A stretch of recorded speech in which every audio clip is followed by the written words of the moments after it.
Hello, Internet! The stream's audio bitrate is 0, which is lower than the recommended. Is it really 0? Can you really not hear me? Bitrate. No, there's no way it's 0. Thanks for lying to me, YouTube.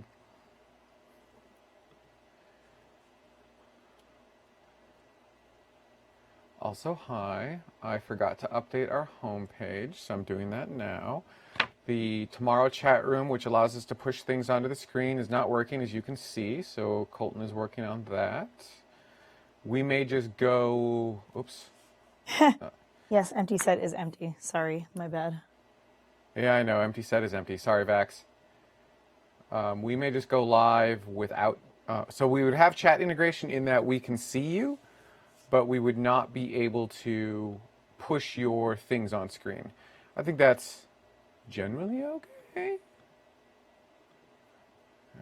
Where's BB edit?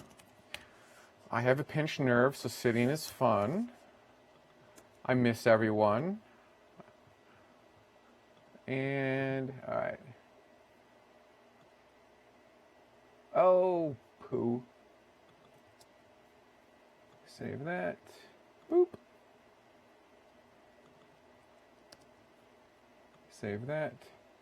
Done. Publish. Whoosh. There we go. Now our homepage should be up to date.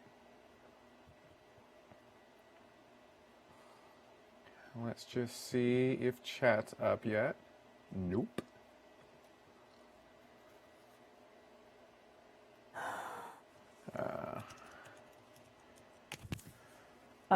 Soda, like Minnesota, but just soda.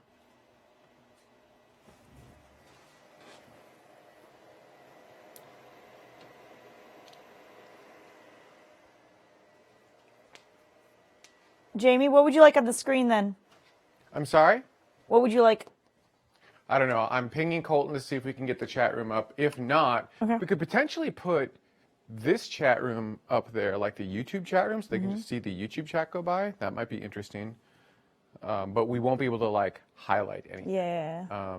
But we'll see. Okay. If we can't get it fixed in the next, like, 5 minutes, I think we'll just go without you. Yeah. Okay. It'll be kind of like old school Space Vidcast when we had all of the chat on the screen and no moderation. That's not terrifying at all. Oh, Not at all. Chat room's up. He's looking at YouTube. I feel like we should just give him a moment. Yeah. Let's just give him a moment to see if he can integrate YouTube, right? Because if we can have our cake and eat it too, some. All right. So I need to go. How does this work? I need to go over here. Refresh. Fair. Oh. Why would you do that? We're gonna call this on air. Oh, I see what's wrong. Live dangerously. I see what's wrong. Good.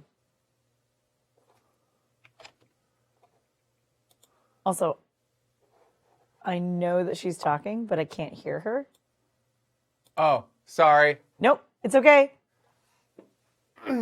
It's just kind of funny because then we're talking over each other, like back in the day.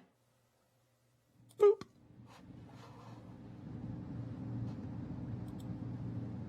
Okay.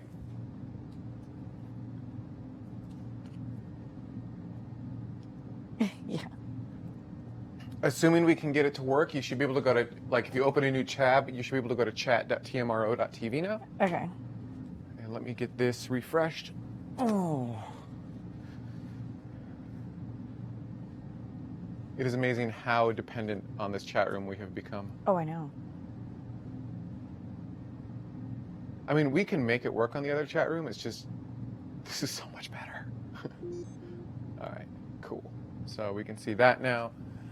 So hi, Internet. Sorry for the delay. Sorry for all of the, like, not being here for a while.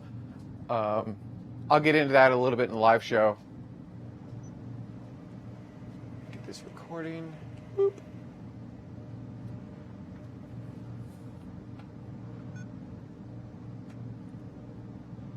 Can I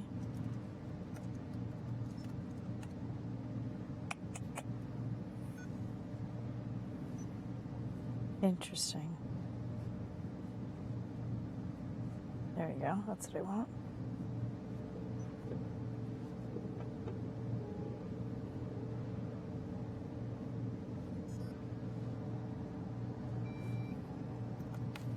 Colton is working on the YouTube API right now. So again, we're just going to give him a couple minutes. Just kind of figure out some. Hi, Chris. Chris, you've missed nothing. You've missed nothing, Chris. We just started. You've missed everything. You've missed everything. How dare you? Oh, this is going to be interesting. Especially like that. That's right. That's Discord. That's been a long-standing bug with Discord. Oh, okay. Yeah. Yeah. There you go. Oh, Man. God. Key taps are trying to... Oh, I'm logged in as you. All right. Oh, You're logged in as me? Yes. But I'm logged in as me. Are you really logged in as you? Yes. There's no log out feature in the chat room. The only thing I can do is go to private. Well, then... I'll try going private. Incognito? Yeah. I'm sorry. It's fine. I had no idea. Me too. Log in. Um, Log in. Citizen 49611, you are here. I just don't know where you are. If that helps, which I'm sure it doesn't. So, for those logged into the... YouTube? Oh yeah, because YouTube isn't showing. For those logged into the main Tomorrow chat room, that's actually not where you want to be. You probably want to be in the YouTube chat room. Having said that, ironically, it doesn't work in our chat room right now. So we're giving Colton just a few more minutes. We're going to see if he can get the API up and working, and if he can, yeah, so Tars is going to kick So our chat room is really like, yeah, he's going to kick everyone. Our chat room is really just kind of for us to moderate things. The best place for you to be is in the YouTube chat room. Yeah. Alamar, yes, now you are here.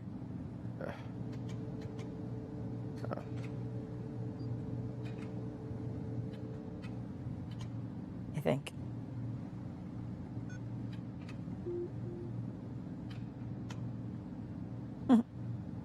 Cool, I think I'm in. Then you should say something, and then we can see who you are. Test. Galactic Princess says test. I'm not admin. Ah. So to me, the chat integration is very important, and so I do want to spend just a hot minute like trying to sort that out. But if we can't get this working, we're just gonna what we'll do is we'll put the I'm gonna do that right now. Anyhow, YouTube.com. Want to see the main chat room from YouTube?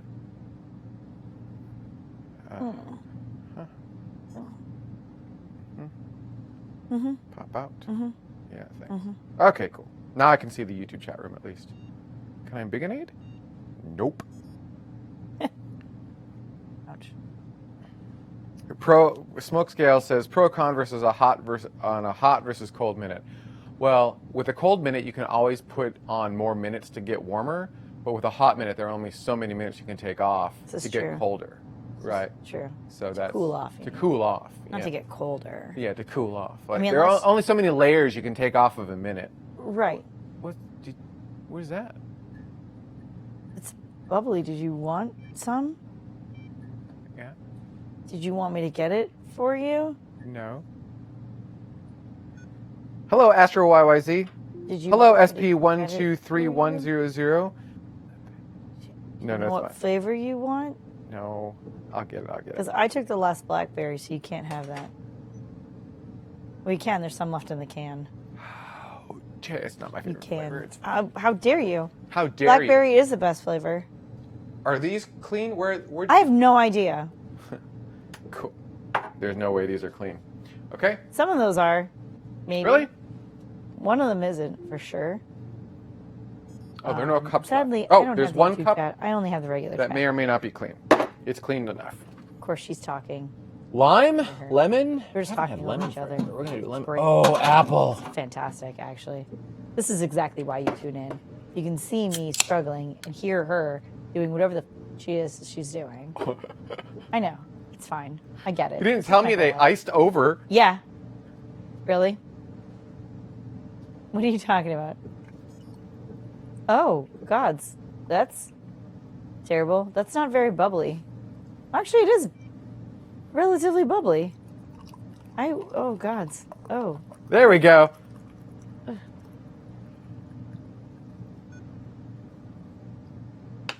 Did everyone enjoy that? Could you even see that on camera? That was amazing. That was kind of amazing. Put this over here.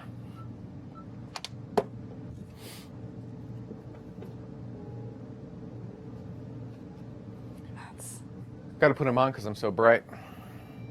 I feel like I should put them on because you're so bright. Yeah, that would have made more sense.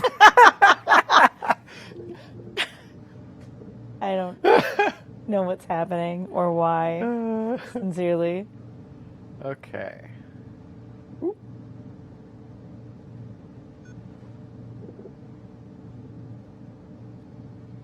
All right. I can push that all by myself. Okay now. Okay. Okay. Good times. Human person, did Jamie have breasts last time we saw her? Yeah, but I've done a lot of work to like hide that. They're getting harder to hide. They are getting harder to hide. Like this is. But they're not getting harder. That's a very important. I don't actually know what that means. Well, like mine aren't getting harder either. But, and we'll talk about this a little bit in the show. It's kind of important for me to not talk about transition on tomorrow because that's not what tomorrow is. It's not what tomorrow is. It's not what we do. It's not what we're about. We're about getting you excited about going to the cosmos because it's freaking exciting. We're about talking about space, but we're not about talking about gender transition. Having said that, I understand that a lot of people are really interested because I am very transparent about all of this. Also, I founded Tomorrow, right? I created this channel. I've been its lifeblood for going on 13 years now. And so it's hard I'm not going to remove myself from the show, and it's hard not to notice the literal physical changes that are happening in me. So, to kind of have the best of both worlds, I've created a new channel called Jamie's Bits.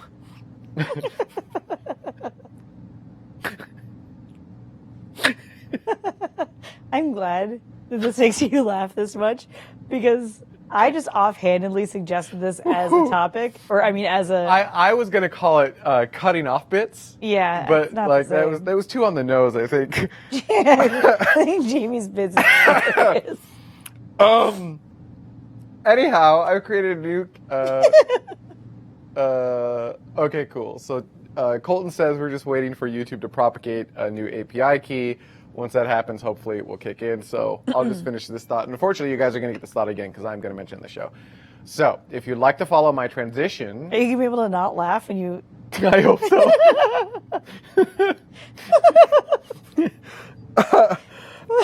Should I just say? Let me maybe I'm still going to laugh. I'm still going to laugh. So good. Anyhow, Jamie's Bits. I'm funny. You're funny. In case there was ever a question.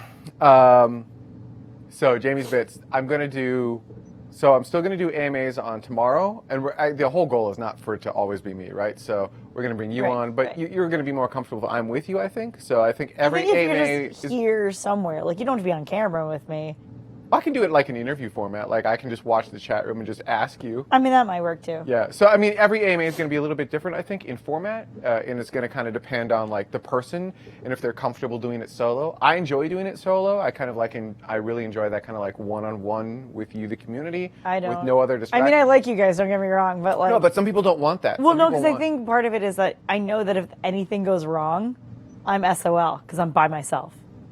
Right. Like, I can't fix any of this stuff. Oh, no, I mean, I'd be here for technical stuff. I wouldn't make you. Yeah. But, like, on camera, whether or not it's up to you. It's up to each individual person.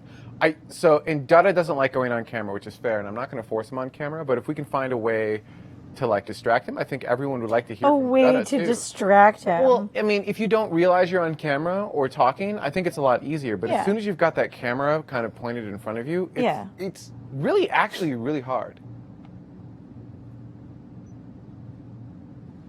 Yeah, I mean, you're not wrong. I don't know.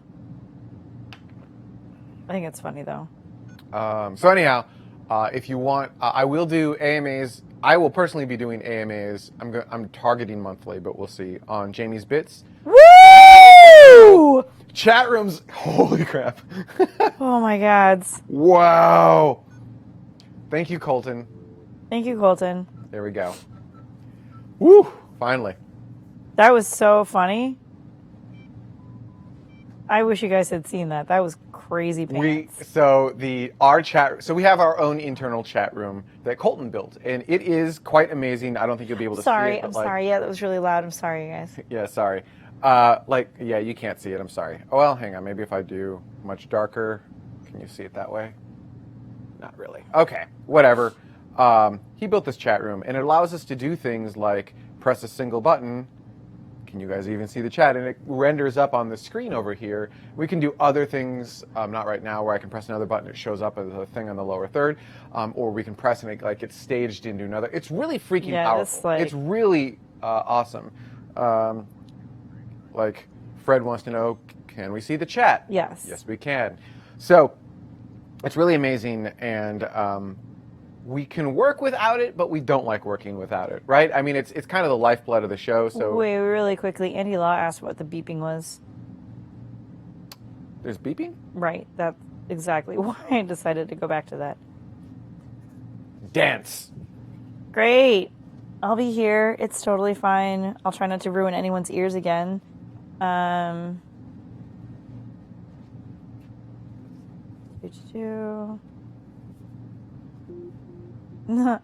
Oh, that's funny. What's been going on? So, this is amazing. We actually have a background track playing. Hang on. Yes, hanging on.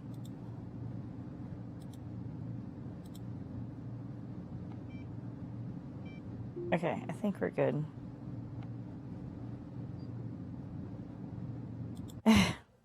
That's awesome. You're not wrong, Ian. We're getting there. Did we? Of course, so there's that. You didn't like that on top of the screen? That's great.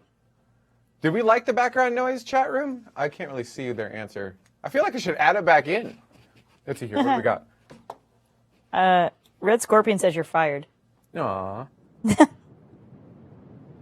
No, that's just white noise. Oh, Skywild1 wants to know who the hot chick was. I don't know if that means you or me. Definitely not me. The thing is, it's probably you. I'm working on it. I literally have never been called the hot chick on this show. Well, neither have I. Yeah, but the thing is, somebody asked for more beeping. Yeah, it didn't suck. Spaceship. Whoops, this one. Oh, again, I can do the thing. Someone said we're boring. Ugh, terrible. Oh, that was Ian. Well, because to be fair, Ian tuned in for Space Chat, and we haven't said anything about space in the last 45 minutes, so I understand. Yeah, okay. Does everyone hear the bridge noises now? Do we like the bridge noises? BV Ski Jump said sounded like it was a good track. I've added, yeah, it wasn't bad. I've got, do we like this? Do we like this mix? What are they saying? I can't quite read it from here. Thank you, Juggling Lessons. Background noise is fine. Improves the illusion. Yes, you're both hot chicks. Appreciate that. Lessons. I've got a ways to go yet. Especially voice. Like, I can just hear it in my voice. All right, cool. We're going to leave it like this. What does it sound like? Well, here, we'll trade. Why don't you put the headphones on? Go in there, put the headphones on, then you'll know what they hear. Go in there, put the headphones on, then you'll know what they hear. Mm-hmm. Great. And then we'll get started. Hi, everyone. Aw, that's so sweet. We love seeing you two laugh together. Well, we like laughing together. That's because we're funny. We like laughing and having fun. Oh, well, I'm funny. So big and 8. Whoa, too big. Oh, that's hilarious. Yeah, that's fine. Right? Yeah. That was, so here's what happened. During the AMAs, because I thought it was going to be a little bit boring with just me, no anything, right. I put on a background audio track, and it has literally been playing in a loop. For the last 2 months? For the last 2 months. Oh, thank God. This sounds complete the look. Yeah, it's fun. Okay. I love the ambient sounds. That's pretty fun. That is hilarious. Yep. Colton says I blame all the tech problems on me having a red shirt on. Yeah, that's foreboding in my control room. I do appreciate the YouTube user that says, whose name is, "Thank you for all the interviewees, Lisa." Yeah, I know. It's literally the name of their YouTube account. Yeah, and that's how it shows up on, because I believe they're a YouTube member as well. So that's how it shows up on their membership name on the slates. That's hilarious. Fred, you are not wrong. Seeing us laugh together is great, but seeing us bicker is funnier. Yeah, I know. So Zach actually gets us into one of the topics that we wanted to talk about today, and that is thoughts on the last flight of Dragon 1, right? Yeah. Because this has a special place near and dear to us, because Yeah? we both work, we always say Company X, but we work at SpaceX, which means we're not allowed to talk about SpaceX, Yeah. right? So we don't represent the views and opinions of SpaceX. We are not official spokespeople for SpaceX. So we just choose not Nor to talk. would we want to be. No, yeah, we really don't Let's want be to fair. be. So we choose not to talk about SpaceX, and we bring other people on board. So we Yeah, can't yeah, really, yeah. we can't talk about any of the technical specific stuff Yeah, to this or yeah. anything truly SpaceX related. But because this is around the time frame, Dragon 1 spinning up is around the time frame both of us came online. We Yeah. have personal, unique views of Dragon 1 that I think are a little bit maybe different. And I just want, this was, for those who don't know, CRS-20, which just flew to the International Space Station about, what has it been, 48 hours ago? Yeah. I mean, it's birthing with the space station soon. Yeah, I won't get into that. Or already has. I've lost track of No, time. I thought it was the 9th, and today's the 8th. Okay, so last Dragon 1. It's an end of an This era. is it. Yeah, it's so the end of an era. it's also it's the end of the contract. It was CRS-20 was the last one. It just happens to also be the last of the Dragon 1s. We're moving on to human rated and cargo rated Dragon. So Dragon 2, V2, Mark 2, whatever it is you want to call it, 'cause apparently it's been called everything in the universe right now. And this is the one that can carry not just humans, but as well as cargo in a lot of different configurations. And I came up with a fantastic analogy. Yeah. Because my department is currently hiring, so I've been doing a lot of these interviews. And this young lady that I was trying to explain this to, had never watched Doctor Who before. So when I was, What? I know. So when I was joking, that's a little bit like the TARDIS because you can actually fit 7 humans in there. She gave me a blank stare, and I was like, okay. But then I was trying to explain it can do humans and cargo, and she also still kind of gave a blank stare to me. We didn't hire this girl. It doesn't matter. The point is here though that I said that this dragon is a lot like a minivan. Right? So sometimes you need to go to the grocery store and it's you and one other person, but you got to get a lot of groceries. And then there's other times when you're going family road trip and there's 5 people and then 3 suitcases. But either way, you can reconfigure the minivan however you need to. And there's sometimes you're taking a longer trip and you've got 5 people and you've got 5 suitcases, but you only have room for 3 suitcases inside, but you put 2 more on the roof. And that's our what? This is brilliant. It's right. I love this so much. I've not actually heard this until now. So you're watching her break my brain. Keep going. But I mean, because that was the unpressurized cargo section, because we were trying to explain that. Yep. Because you got the pressurized part where the people have to go, and there's some stuff where you would want to have the fruit and vegetables and stuff those have to be inside. But then this is so much better than any way I have ever explained. TARDIS is from me, right? Because I explain Dragon absolutely. like a TARDIS. I'm like, but the thing is, a it lot looks of people, small, yeah. right? And a lot of people just don't. Even if you have seen Doctor Who, it's still difficult. You look at Dragon and you're like, there's no way humans can fit in there. There just isn't. And you're like, but you start explaining it that it is though. Dragon 2 is Space Minivan. You start explaining it that way, and it becomes a lot simpler. You're like, oh right. You take a couple seats out, you can get more cargo in. Sometimes you have the beef jerky and the sodas on the inside, but you can put the clothes on the outside, and those can be unpressurized. It's not a big deal.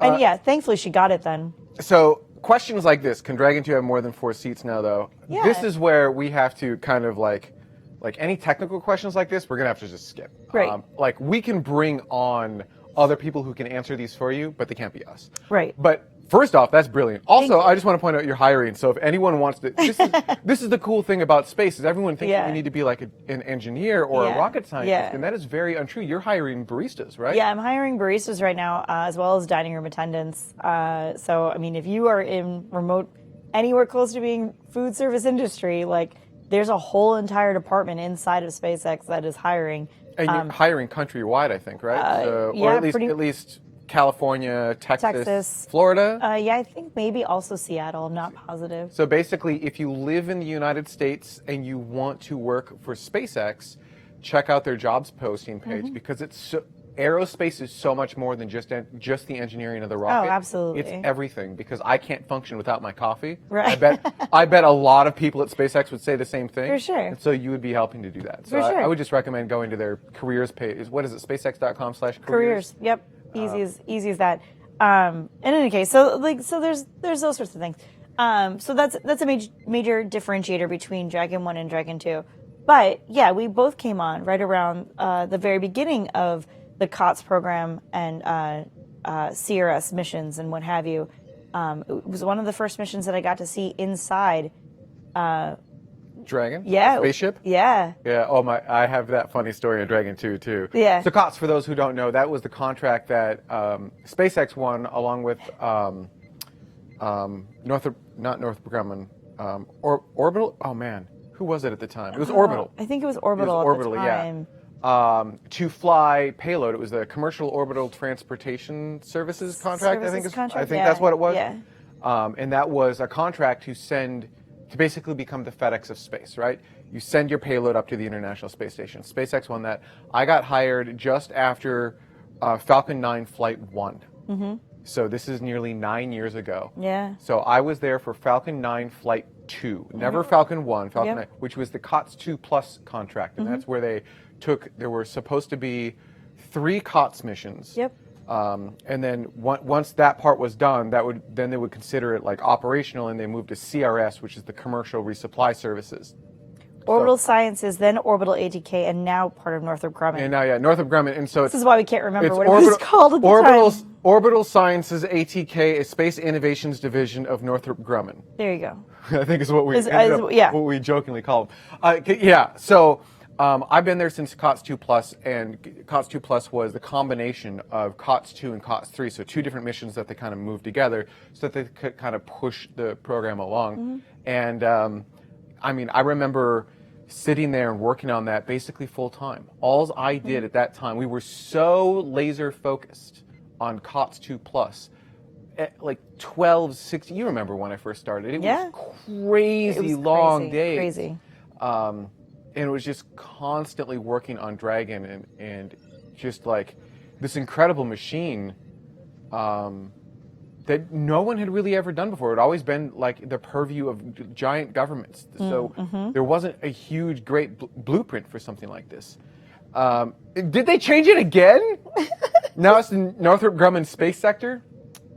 Or is it... I mean, it's a lot easier to say, let's be fair. It's a lot easier to say. That's funny, though. Anyhow...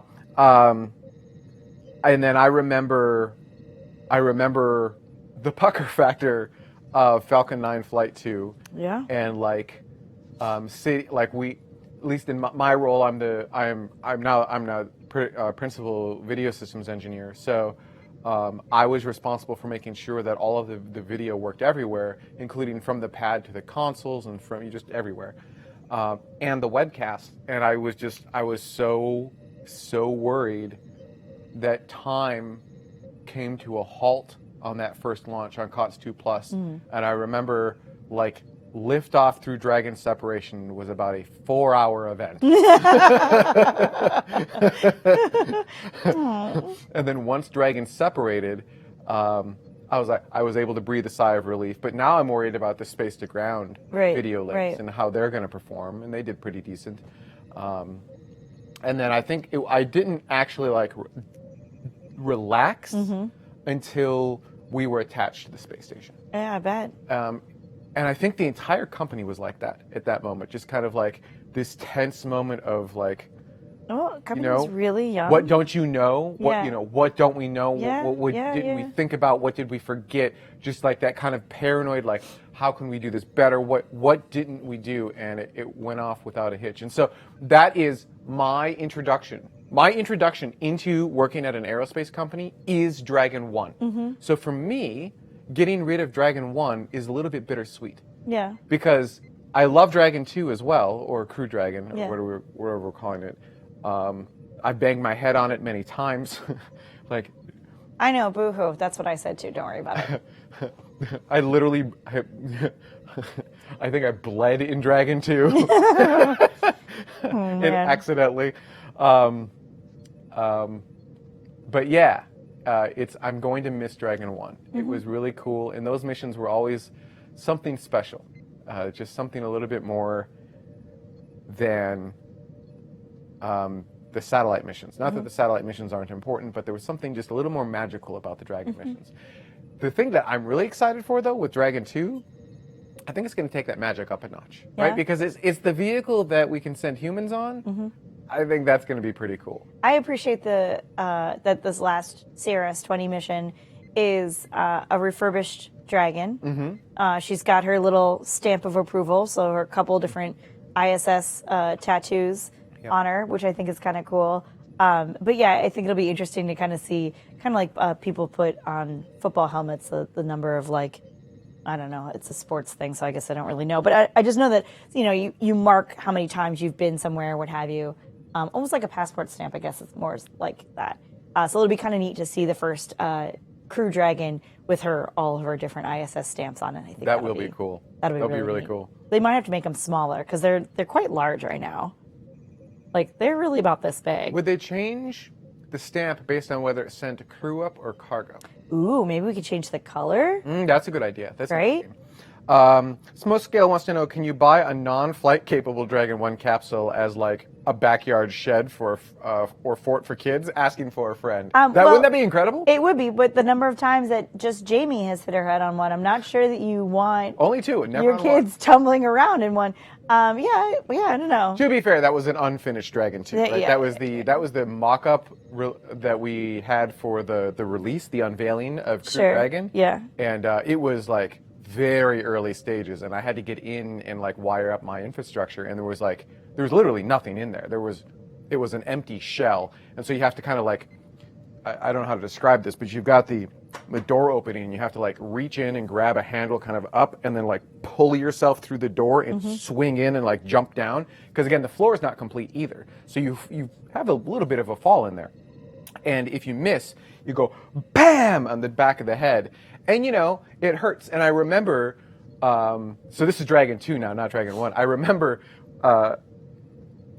we haven't even released Dragon 2 to the public. No one knows we're working on it, really. No one has seen this thing. It's a fairly secret project, even inside of SpaceX. I mean, quasi-secret. You still have engineers working on it. But, like, you know, only a handful of people that are actually, like, looking at it, let alone going inside of it, and I'm going in and out constantly. And I come home to Cariann. Ooh, I know. I know. Trust me. I come home to Cariann, and I'm like, oh, my head is pounding. I had to go in the spaceship today, and like I had to work inside of Dragon all day. She's like, can you rub my shoulders? Like, they kind of hurt. I was in and out of the spaceship all day, and I was like, no. Why would I want to do that? Like, how dare you? Boo-hoo. Are you serious? Like, seriously, boo-hoo. Do you hear yourself right now as in and out of a spaceship all day? Ooh, that's not how I meant it. But yeah.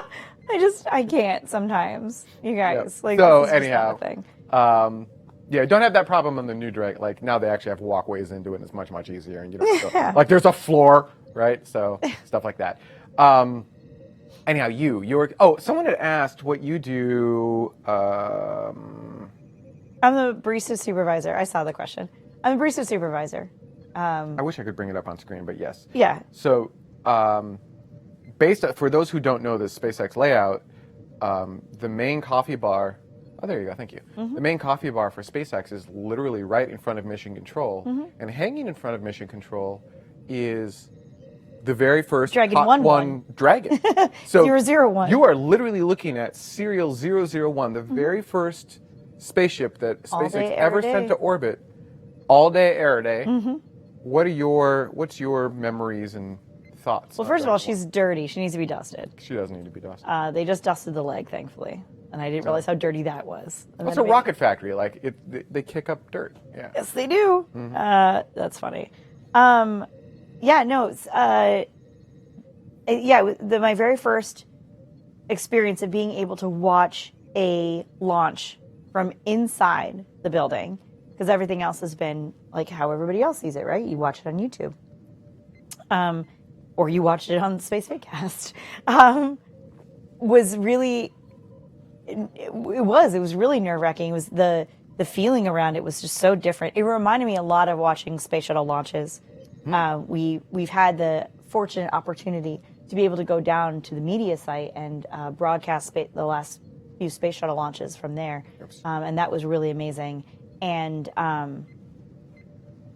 so it was interesting though, because right when I first started, the food services department didn't really exist. Mm-hmm. Oh yes, that's true. We were barely just there was sort no of kitchen. Yeah, we were barely spinning up at the time, and so everyone who worked there were food service workers.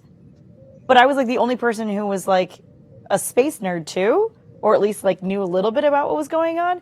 And once they started to understand that I understood what was happening, then they just started asking me a lot of questions. And a lot of questions like I didn't know, I couldn't answer. I was like, well, I mean, I don't work on it. So like, what's happening now? Like, I don't know. I mean, for a while, it has to do stuff for a while. And then the solar panels come out. Like I was. Is that solar panels? This is solar panels. So for all, this is solar panels. That's what they do. Yeah, they kind of.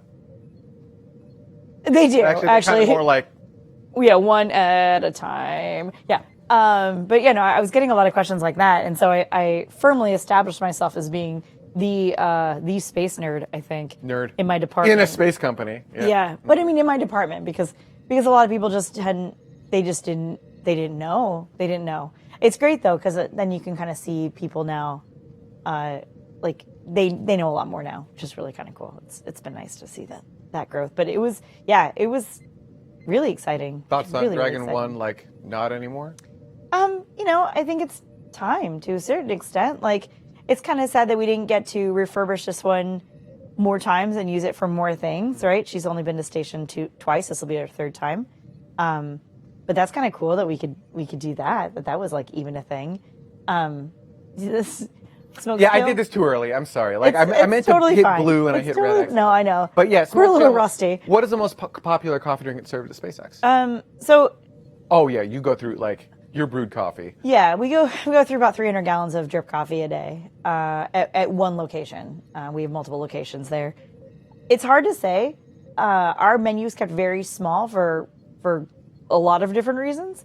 I only have 7 items on my menu. So lattes, cappuccinos, Americanos, and mochas are probably all tied. I just named 4 out of 7 items on my menu, right? So like, you know what I mean? Maybe it's 8 items on my menu now that I think about it. In any case, it doesn't matter. Like we have a really, really small menu. So instead of walking into a Starbucks or a Pete's Coffee or a Caribou or, your favorite coffee shop and have like 3 pages worth of items, we have like 6 or 7 items. So they're all pretty popular, and we only have 6 flavors.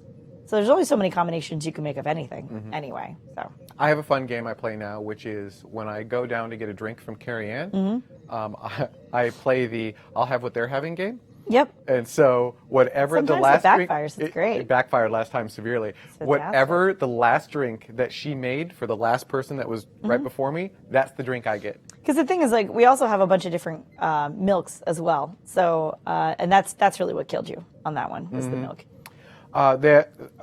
Don D asks, Jamie, what do you do there? I'm the principal video systems engineer, so I don't edit any video.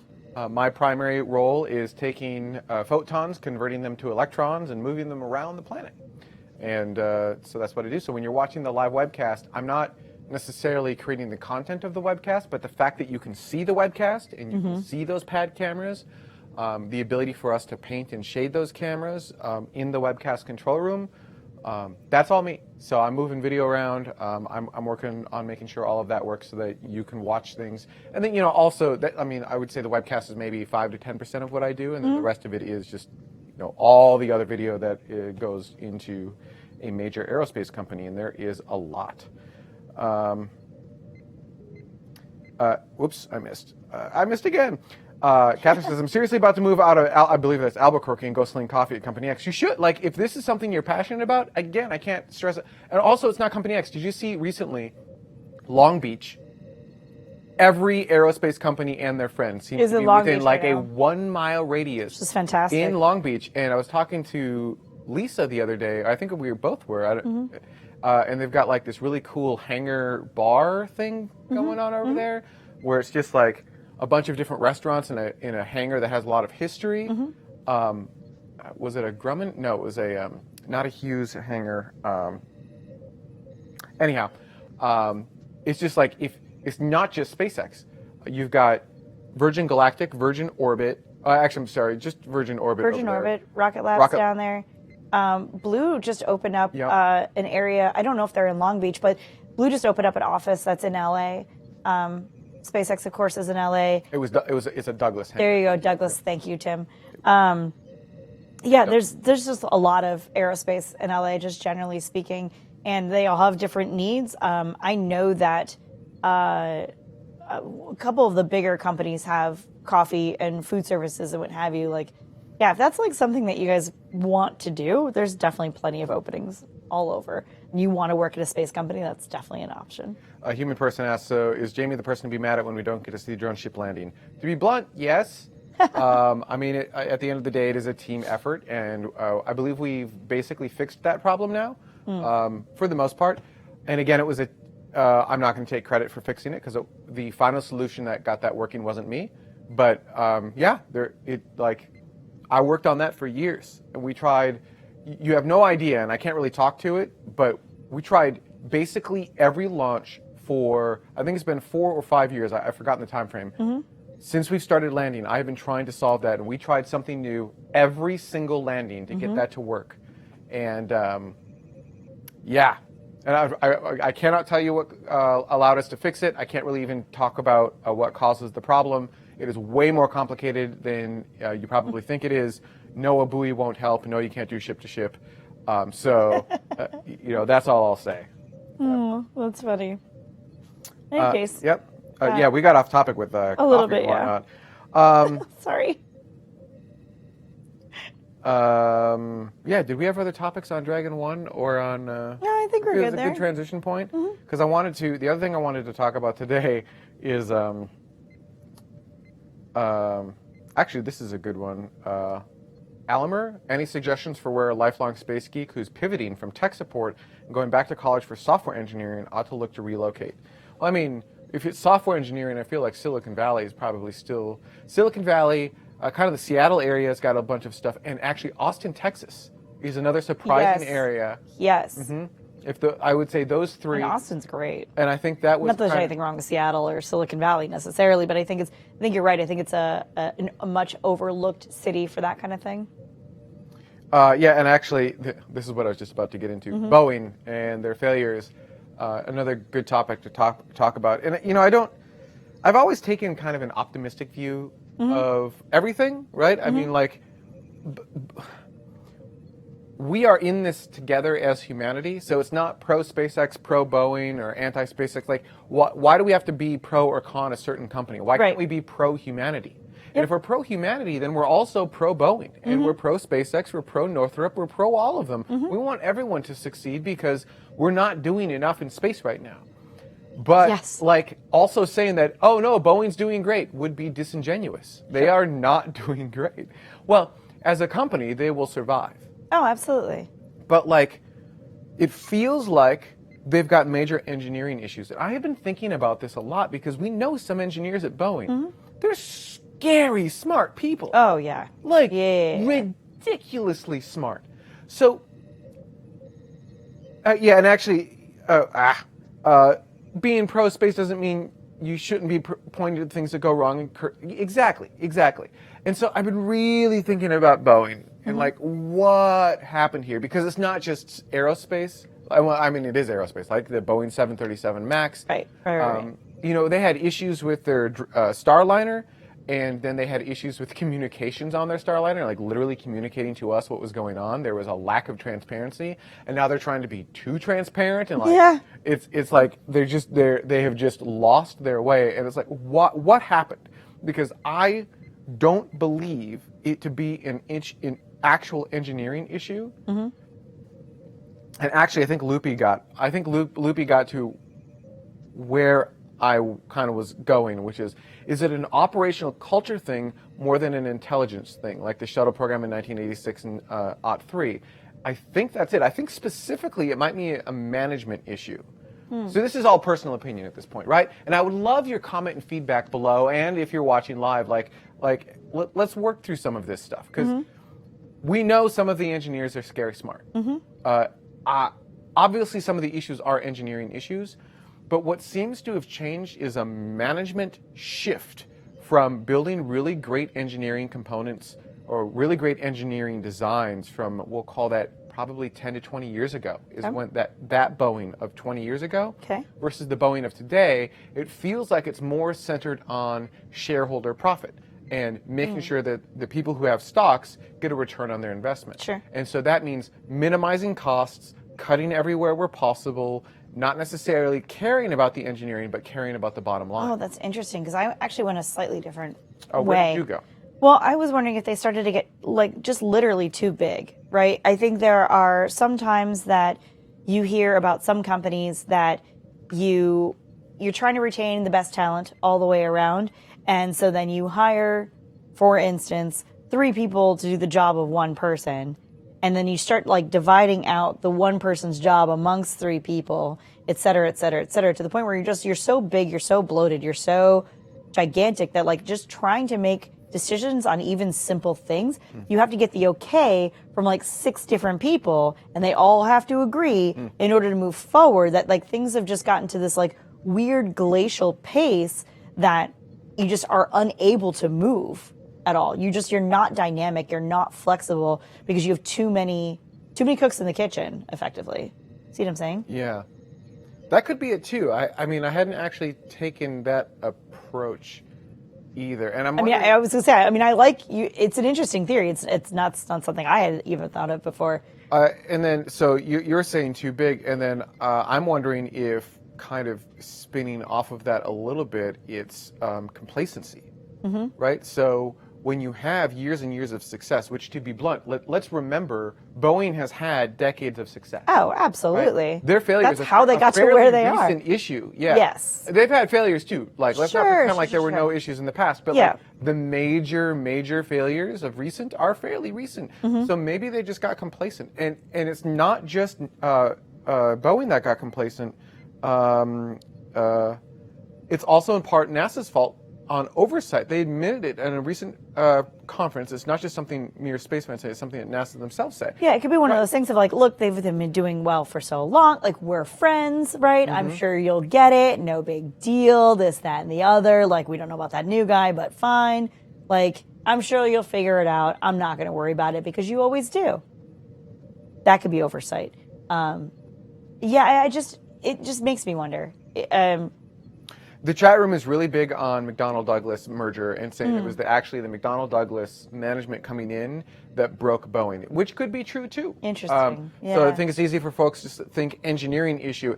And actually, I think that's fundamentally my point. Anytime you have a complicated thing like a spacecraft like this, you're always going to be able to point to the engineers and say, you failed. But you need to take a step back, because engineering isn't just one person building a part. Oh, for sure. It's a whole lot of decisions and compromises and like a game of kind of tug of war with the rest of the vehicle and the rest of the teams, which is maintained not by the engineer, but those wars are fought by management. Yes. And so it's actually the decisions of management that ultimately create a lot of these problems, which is why that's where I went. Well, and that's why you need the transparency inside of the company. They all need to be communicating with each other, and you all need to be transparent about like what your timelines are and like how long do you think that's going to take. And you can't go, oh, that's going to take me 2 days when it's really going to take 6 weeks. Like, that doesn't make any sense in any way, shape, or form, right? And so then the next team is going to, oh, well, they're doing that, and in 2 days, and like I need to get my stuff done in a single day, and like, you know, timelines on that are very specific. And then that's when you do start to cut corners, because like, well, I mean, my manager promised this in 2 days, and normally this would take 6 weeks and 20 of us, but now there's only going to be 3 of us working on it. Like there could be a bazillion different reasons, a bazillion different ways that this could be getting out of hand, just generally speaking. Byron mentioned they wanted the McDonnell Douglas government contracts and ended up with the McDonnell Douglas profit drive that caused McDonnell Douglas to fail in the first place. And I think that's really important. And actually someone, it was Jens right after that, said, that's why I like Elon's take on engineering issues. Email me. And I tend to agree, like, the way that the new space, it's not just SpaceX, again, it's just like, transparency about all of it, right? Like you have to, like, if one group is going to say, hey, this is actually going to take us 6 weeks to do, everyone else has to go, okay, it's going to take you 6 weeks to do. And you need to like back up for a minute. Now, it shouldn't probably always take you 6 weeks. See if you can whittle that down to 4 maybe. But like either way, like you have to have that transparency within the company all the way around. And that's why I was like, if you have too many people working on the exact same project, like that could really mess you up hard. How would you pronounce that? Avielo? Sorry if I'm mispronouncing your username very badly. Saying that Boeing's going to have a very hard time to adapt to fast iterative design. I think a lot of the old space companies are going to have that issue. Yeah. And that isn't to say that fast iterative design is always a win either, right? Right. So there are pros and cons to all of these different approaches. Need to take time in order to go over. You can't be going too fast, because if you're going too fast, you're going to miss something. At the same time, you have 30 people looking at the exact same thing, and you must make sure that they all agree on the exact same thing. That's also going to take you way too much time. Like, there has to be some compromise somewhere in the middle for sure. Mike brings up a good point. Engineering is all about compromising to make every part just good enough to do the job, which is very true. But the thing that people forget is that there's that layer above the engineers of management that also dictates certain requirements that can have a negative impact on those parts. Yes. That the engineers oftentimes will say, engineering will come back and be like, no. And management will go, yeah, you're doing it anyhow. And it's that mentality that can be bad. Break stuff. And I do not know if this is all pure speculation, but you look at Boeing of 20 years ago, what a proud and amazing company. Like, it would be a place where, as an engineer, you would want to go to work. Oh, for sure. It was the top of the pyramid. Yeah. And you look at Boeing today, not as much. Yeah, I forget who it was, but somebody much earlier said something like, could it just be that all the good engineers are going to Blue Origin and SpaceX? I mean, I guess that's an option. I don't know. Great question from Kenneth. Would the management bloat also be the cause of the slowdown on the Space Launch System? Again, I think that's just them trying to potentially maximize profits, and I think that's partly NASA's problem too. NASA has a tendency to want perfection up front, and like all of the paperwork that goes with perfection.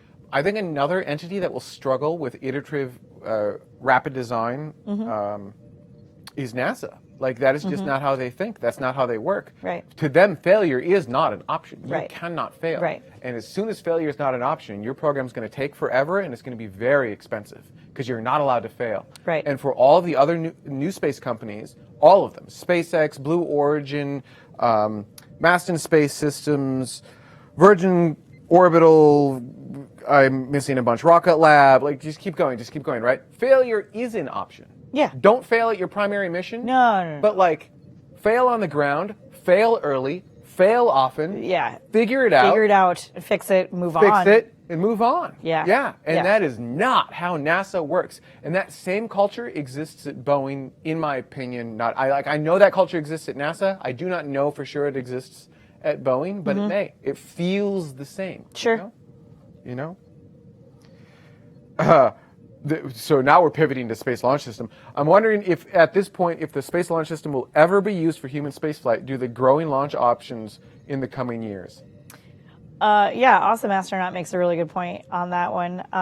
If you take too long to do the thing, and then other people do the thing before you, then are you still the one who's going to do the thing? I mean, it's a really good point. By the time Space Launch System comes online, and not even just in America, though, right? Yeah. Like, China is definitely getting up there. Like, they want to build their own space station, which more power to them. They want to, fly humans either to their space station and or to the moon and or beyond, and they're probably going to do it, right? So, and India's been working on a human spaceflight program. Like, there's a lot of other places that have been working on human spaceflight programs with their own stuff for a really long time. I think this is specific to the super heavy lift class of vehicles. Sure. And I can, on one hand, count and have extra fingers, count the number of launchers. Actually, I think China does have one, and I don't remember what it is. Yeah, I think China does. But other than that, you're looking at ultimately at super heavy with Starship. Mm-hmm. Is the integrated stack still called Starship? I don't Actually, I don't know how that works. Honestly. I should know how that works. I think it's still just called Starship. You've got New Glenn / New Armstrong. I guess I should count that as two separate rockets, but ultimately New Glenn. Because they're going to different places. Followed by New Armstrong. Yeah. You've got Space Launch System. Mm-hmm. Right? Right. But you do still have options. So the question is, a lot of options. Will New Glenn and will Starship fly before Space Launch System is actually ready? I don't know the answer to that. Well, it almost doesn't matter if it's before it's ready. Like, I feel like if you both reach the finish line at approximately the same time, you know what I'm saying? Yeah, like, I guess, but this is over $1 billion per flight. It is not reusable at all. That's what I'm saying. And New Glenn are both reusable rockets. No, that's precisely what I'm saying. What, guys? So what? As a customer, if you're looking at both of those options and they're done at basically the same time, yeah. Like, it almost doesn't matter if they're done at that time. The customer is NASA, and this is their rocket. So if you're a customer and you've got your own rocket or someone else's rocket, NASA's not the only customer out there. That's fair. Vax Headroom has an interesting point. The Space Launch System should no. I didn't intend for this to be a topic. This is how live shows go, by the way. Yeah. Space Launch System should never have been a human-rated rocket. It should have been cargo only, like the Ares 5 was going to be. It would have been flying already. And for those who don't know, the Space Launch System is derived from the Ares 5, which was part of the Constellation program. Oh man, what a series of mistakes. It's like looking at Space Launch System, it was a series of mistakes after mistake after mistake to get where we're at right now. Yep. And I mean, having a super heavy lift rocket is a good idea. We need to have redundant pathways to that. Mm-hmm. But like, man, I'm just Peter Quinn does mention it's not a race. No, Peter it's Quinn's not wrong. It's not. No matter what Time magazine says, by the way, it's not a race. Also, Loopy brings up a good point. The price tag for the Space Launch System doesn't matter because the way NASA works, Space Launch System isn't for the market. It's the side product of NASA's main goals. And NASA's main goals are to get humans back on the moon. Mm-hmm. Right? They want to establish a permanent, that's their current goals. Right. I think fundamentally this is part of the issue. Again, this goes back down to this is not an engineering issue, right? SLS is the perfect example of not an engineering issue. Sure. This is a management problem, and in many cases a congressional issue, which we're just going to roll into management because most companies don't have Congress to deal with. This is true. Like mandating crazy, silly things that don't make sense and forcing the engineers to make certain decisions that they have no control over. Mm-hmm. The Space Launch System, well, I'm pretty sure the Space Launch System, at least the Ares 5, Space Launch System had a congressional mandate to use solid rocket boosters. Yep. Required by law. Yep. To use solid rocket boosters on your rocket. How crazy is that? That you don't let the engineers decide that. Fundamentally, those are some of the flaws that I'm not a huge fan of in Space Launch System. That's hilarious. Which one? Fabiano.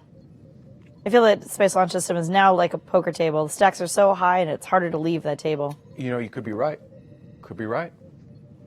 Absolutely. Yep. Somehow we got from Boeing to Space Launch System. I feel like they are in the same bucket, though, right? Yeah. Yeah, absolutely. Tim's Dutta basically said, can you imagine what the delay would have been had the Space Launch System needed to be recovered or reusable? First launched in 2053 while they figure out the whole recovery thing and that others have nailed already. Maybe. Here's the thing.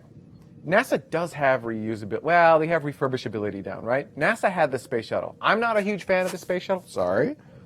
I'm not a huge fan of the space shuttle. Mm-hmm. They had the solid rocket motors that they did recover and reuse. What NASA never got down wasn't the recovery part of it. They didn't get down the pricing part of it because they never needed to worry about that, right? Sure. To someone else's previous comment, NASA doesn't build these things to put into the market to try to sell. Right. NASA builds these things for NASA, so they don't really care if it costs more money. They'll just add it into their yearly budget, right? Sure. It's tax dollars. Right. But they did actually figure out refurbishability, reusing stuff, right? What they didn't get down to was rapidly refurbishable, and they didn't get down to lower cost access to space, which was the fundamental goal of Shuttle. So Shuttle fundamentally, as a system architecture, failed in its primary goal of reducing the cost of access to space. It actually increased the cost of access to space. Yep. But they did have the ability to bring this stuff back, and I think they could use a lot of those lessons learned in a reusable space launch system. Although you're not wrong, I think it would have been 2053. Right? Yeah. Yeah, that's kind of funny. Smokescale says, on a different topic, I'd like to hear more about Astra. I haven't been able to keep track of what's been going on there. I think that's really a great topic for our space news. I think we're kind of winding down a little bit for this particular live news show. I think this was a lot of fun. I'm sorry that it was so long for us to get back to doing live stuff with you guys again. Hopefully everyone enjoyed their time with us today. So, housekeeping notes on the show. I know that it's difficult when we don't have a set time and date for the show. Totally. Understand, heard, and agreed. However, we've got crazy schedules at SpaceX right now. They're just crazy. And I'm trying to figure out how to make this so that you know when and where to tune in, but we're just not there yet, and I need some more time to figure this out. I know it sucks, and I'm really sorry. The best thing I can say right now is I'm tweeting it on Twitter, I'm putting it on Discord with an @here tag, and I'm trying to publish the show as soon as I know on YouTube. So if you've got the notification bell, you should get a notification as soon as we go live. And then once we do go live, we're giving people like 30 minutes or so to kind of like get that notification and show up. So we're actually going live as we're still setting up. So you'll see like an empty set and everything else. We're doing what we can to make this as easy on you as possible, full well understanding it needs to be fixed and it needs to change. I hear you, I understand, it's in work, I just don't have a solution yet.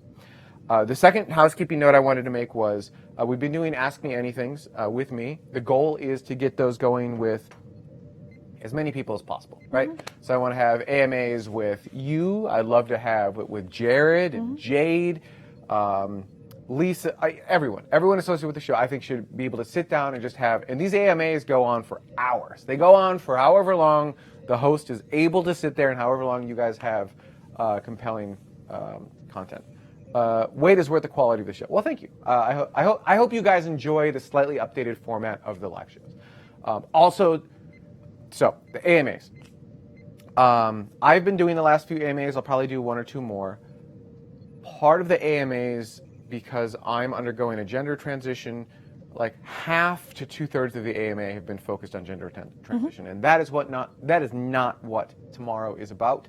That's very Canadian of me. Well, it's not that it's not what tomorrow is about, but it's not going towards what tomorrow started as, ironically. So tomorrow's about getting you interested in space and the cosmos, and transition, while still very interesting and having a lot to do with Ben's transition to Jami, does have something to do with tomorrow. It doesn't have anything to do with tomorrow, if that makes any sense. It's my personal tomorrow and not our collective tomorrow. Yes. So here's the deal. I'm not going to put a hard ban on transition talk. Obviously, we're doing it right now at the end of the show. But what I am going to say is I'm going to move all of that to its own channel. And I'm calling that channel Jamie's Bits. Jamie's Bits, BITS, just in case you're wondering. It makes her laugh every single time she does it. I think it's hilarious. Yes, it was my name. Thank you. I know I'm funny. In any case, but the thing is that all of those are going to be cut out. So not that they won't happen necessarily, because obviously you guys are going to ask questions and we're going to answer them. That's why we are doing these things. But it's all going to be posted. That part of it is going to be posted on Jamie's Bits. I can't even say it. It's hard, yeah. Yeah. So all of that goes over there. So the AMAs for tomorrow will be focused on space and not about me in my personal transition. I will have my own personal AMAs on my own other channel. So if you are interested in transition, go subscribe to that channel instead. I will put a link in the description below. If you are not interested in transition, good news Totally for you. fine. Totally fine. It's getting removed from this channel, so you don't Yes. have to deal with that anymore. Because again, I just don't feel like it belongs here. Yeah. So I don't want to harp on that too much. All I want to say is I know a lot of you are interested. I will still be transparent. I will still do all that stuff, but I'm going to do it all over there. So go over there for that. This stays focused on space. And if That's you're what like, we need I to will do an AMA over there as well. Oh, that's a great idea. But you need to do an AMA here. I know. Yeah, so we're going to continue to do AMAs here. I might do the next one. Maybe we should do you for the next one. That might be fun. Yeah, there you go. All right, that's it for this for this month. I'd like to thank everyone so much for watching. I'd also like to thank everyone who helps contribute to the show. These are the citizens of tomorrow. These are our YouTube members. These are people who contribute anywhere between $50 per month and $1 per month. And I love that on YouTube you can actually get all the way down to $1 Yes, per which is month. awesome. It's absolutely awesome and incredible. And, you know, just using advertising on the show hasn't really been something that we've been able to use to fund it. And so your memberships absolutely help a great deal. Absolutely. So if you'd like to figure out how you can help crowdfund and contribute to the shows of tomorrow, head on over to youtube.com/TMRO/join. And even at $1, like $1, that's like one soda. It's like one coffee. I don't know what you can get for $1 anymore, honestly. If we had every single person, But you can get us for $1. you can get us. We're for $1. cheap like that. Yeah, exactly.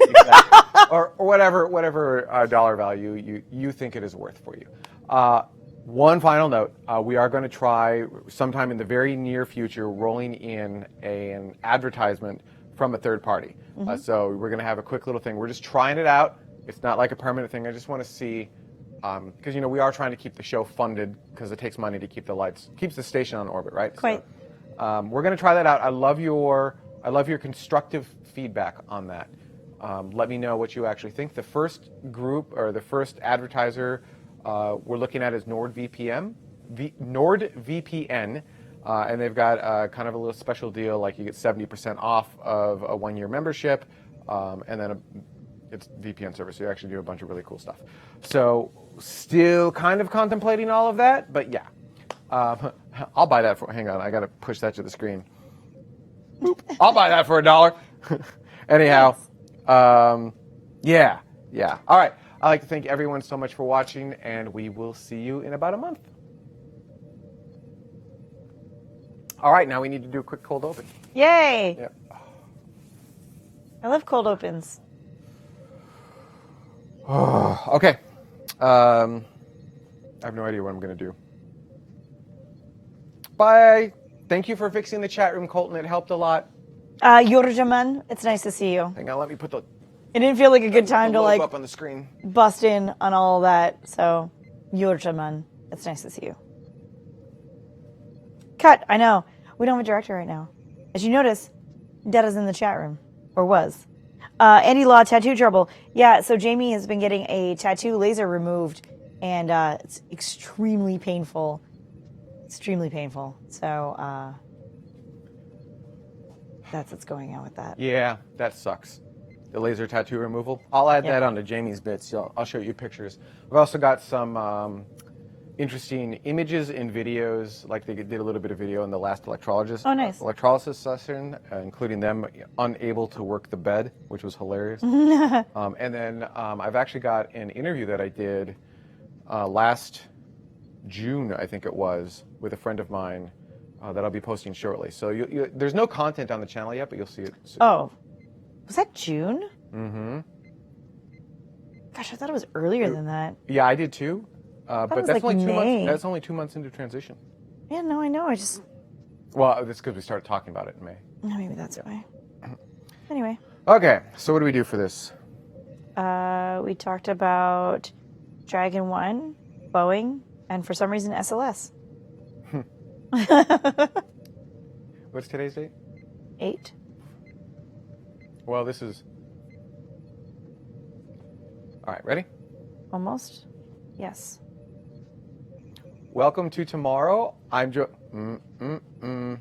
What? I don't know how to. I don't know how to get this in. Oh, here we go. Welcome to tomorrow. We are Jamie. Nope, you are Cariann.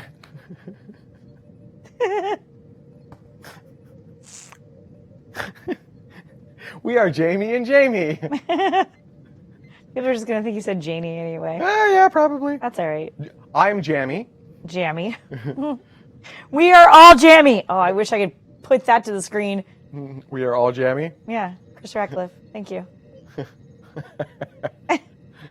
So good. Astro, I always you're not wrong.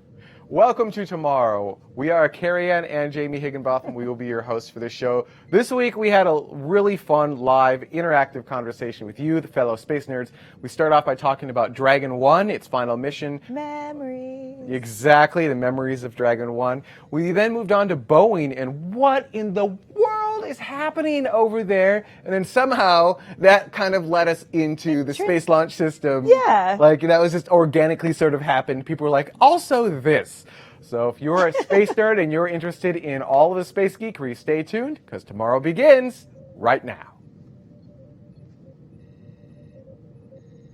Cool. That So worked? glad you did not growl. Yeah. Better? Yeah. What was it? Somebody said something about jammy and peanut butter, and it almost made me laugh on screen. Oh, where is it? That cold open work? Jammy and peanut buttery. There we go. Both Jamies are female. Thank you. Yes, Stephen. Appreciate it. Tomorrow begins today.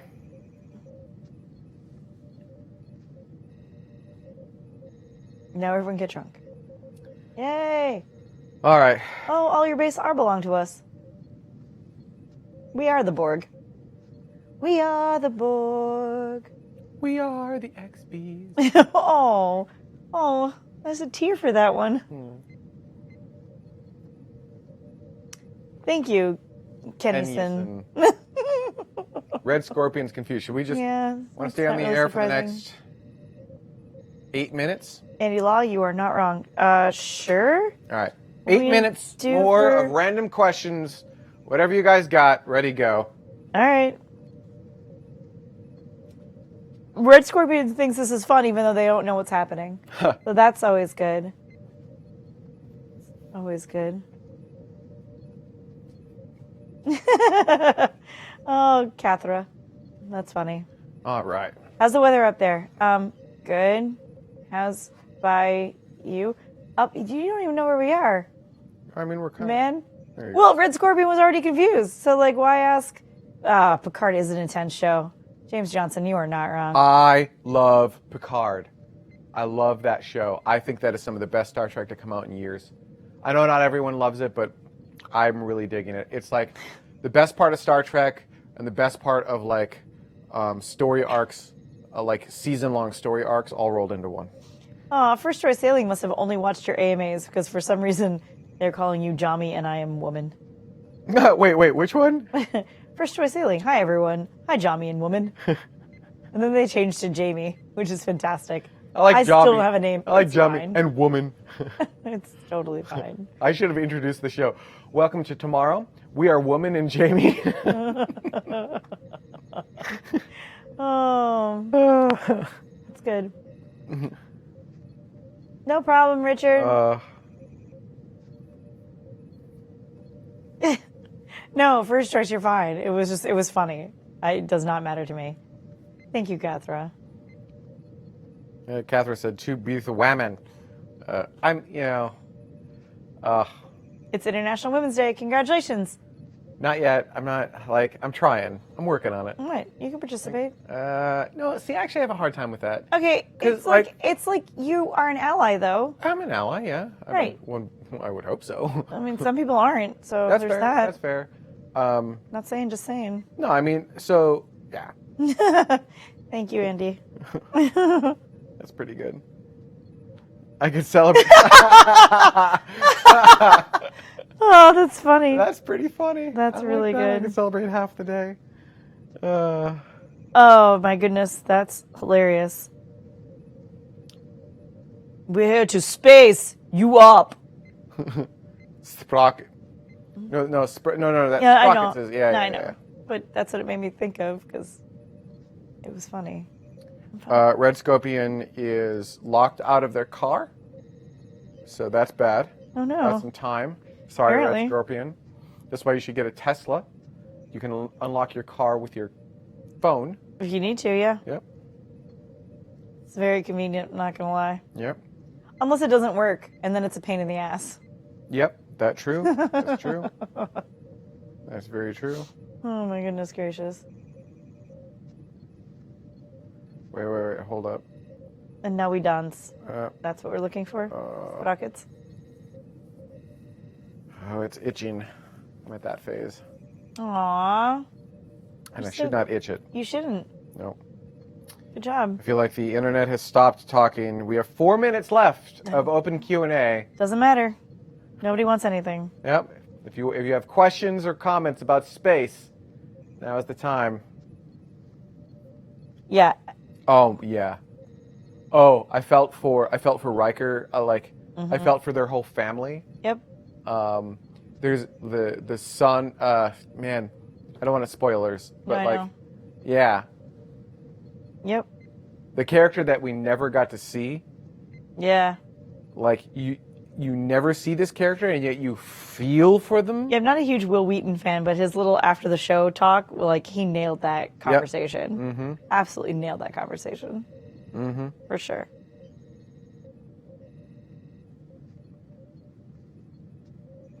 Oh, interesting. James Johnson says, now in the books, the Borg pulled Kirk from where he's been laid to rest and brought him back to life. Oh, I did not know that. So I think we've lost our main chat room because there's more stuff. Gotcha. Let's see here.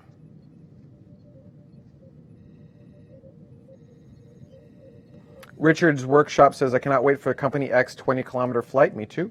Sure. Red Scorpion says, Starlink news and insights.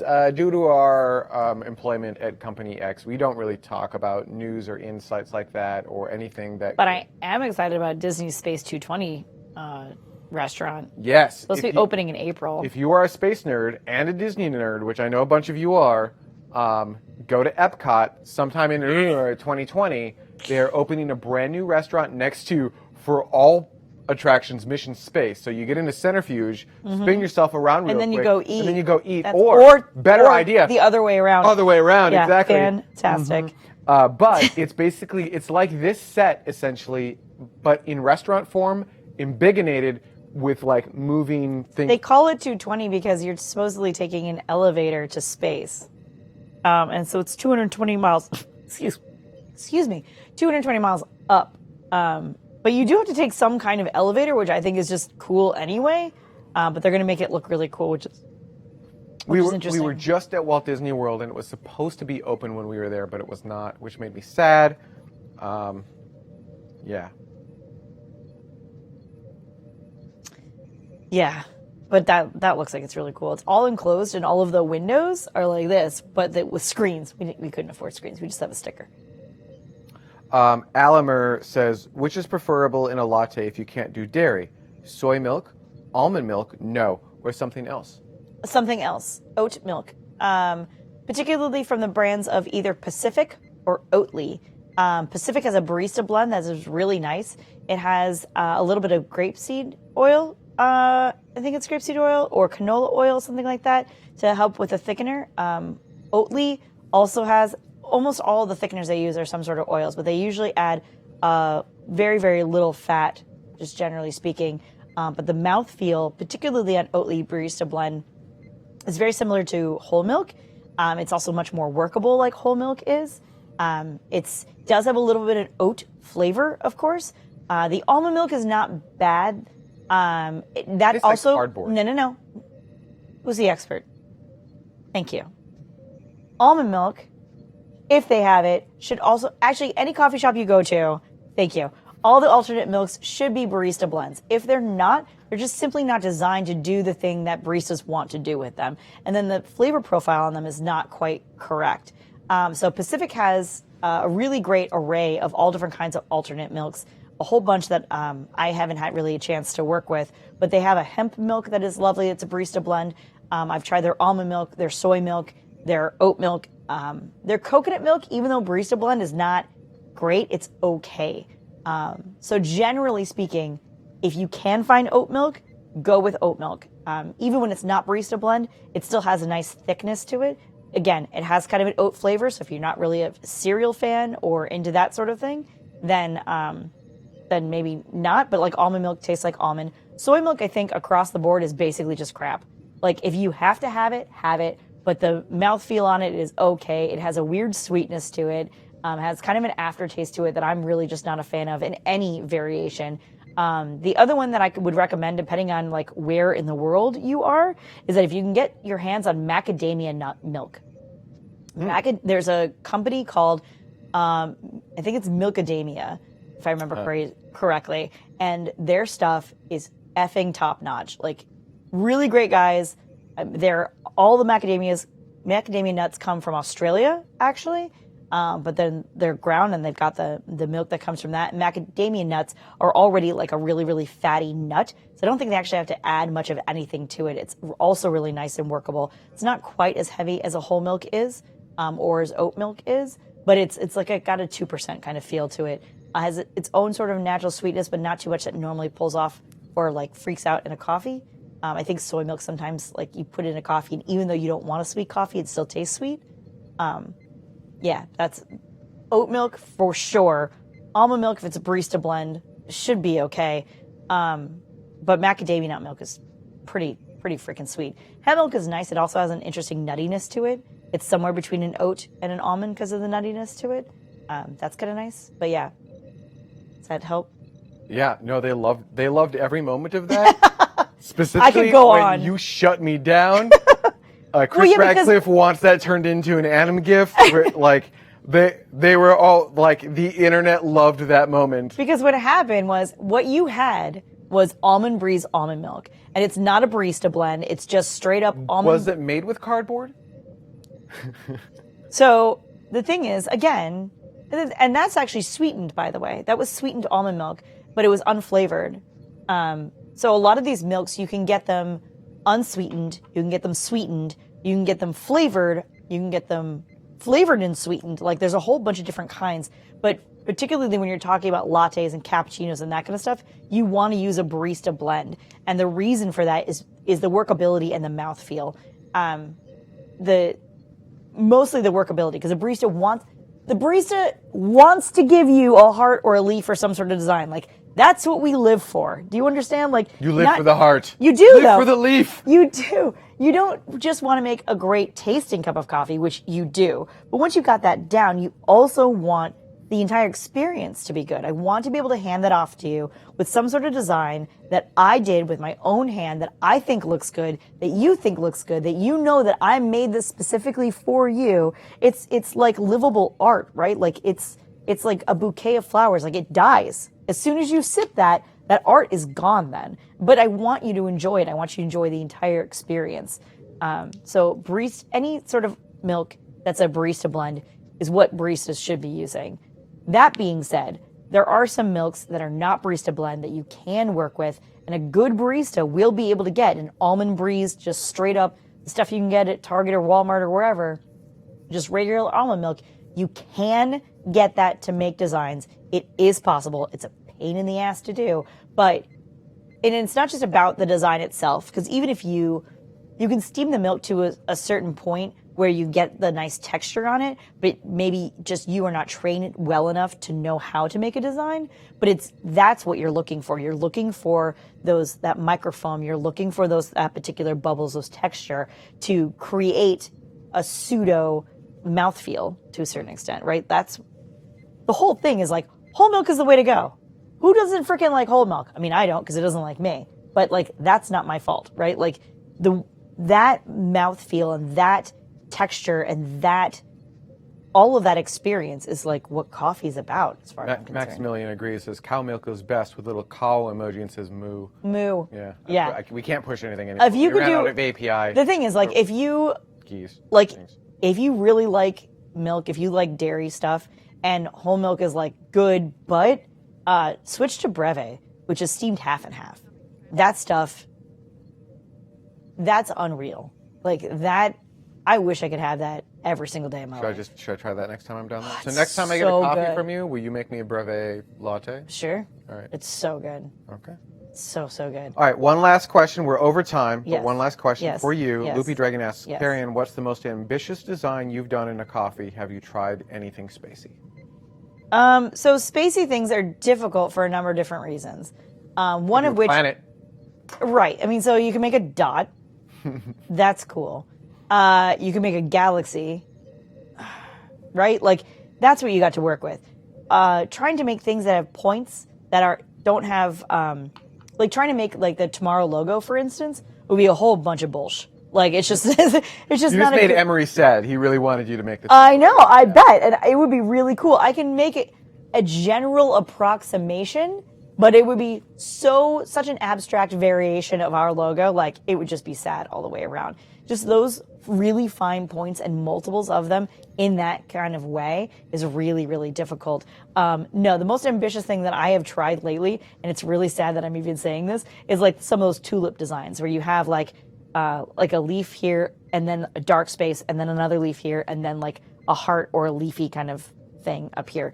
As opposed to like, I can do pretty decent like fern leaves, or what sometimes people like to call Christmas trees, that sort of thing where you've got sort of like it all kind of comes out at the end and then kind of is wavy. That I'm pretty good at. And you live for the leaf? I do. I'm really good. Well, because they're harder to do than hearts. So hearts are actually relatively easy. Like once you get that down, it's pretty simple. Making a nice like balanced heart takes some zhushing, but Zhushing. yeah, but at the same time, like it's relatively easy to do. I find leaves to be a little bit more difficult, and so that I like working on those. But anything else, like everyone's like, oh, why don't you make a dragon? I'm like, that's basically a dot. Like, why don't you make why don't you make a rocket? I'm like, No, you don't want to be drinking that out of your coffee. Think about that. because Think about that shape. Think about that shape. But the one thing that I have tried to do, and I kind of stopped trying for a little while, is there's so many fantastic photographers, and I would name names, but honestly, I would miss everybody, and so I'm not really gonna go on Twitter and search for like photography or aerospace photography, that kind of thing. But anytime you get, particularly a night launch photograph, where like it's kind of bright, it's a long exposure photograph is what I'm going with. You get the light at the bottom and then you kind of get this really fine point that goes up. When I was trying to make hearts back in the day, I wasn't aiming correctly and I got a lot of things that looked like that, but it was an accident and I wasn't trying to do that. But I want to try and get back to that because of that. Like I want it to look like a long exposure launch. I think that would be kind of cool and like kind of abstract, but like still sort of aerospacey. Like that's what I want to get back to. All right, final comment. Rockets don't work on faces, let alone in coffee. All right, that's it, everyone. Thank you so much for watching. Someone said same time next week, but no, it will not be. Wouldn't that be great? Yeah, I know. Again, I'm sorry, everyone. I'm sorry. I do understand. I do hear you. I do understand. I can't right now. I'm sorry. But we're working on it. We are working on it. So just follow our Twitter account, follow YouTube. I'm on Discord. I'm trying to communicate as best I can. And for now, that's just what we're going to have to do. But I hope you had fun. I hope you enjoyed the show. And we'll see you when we're on probably sometime next month. Have a great one. Now I have to awkwardly run away. Run away! Run this way. Go hit the buttons. Oh my God.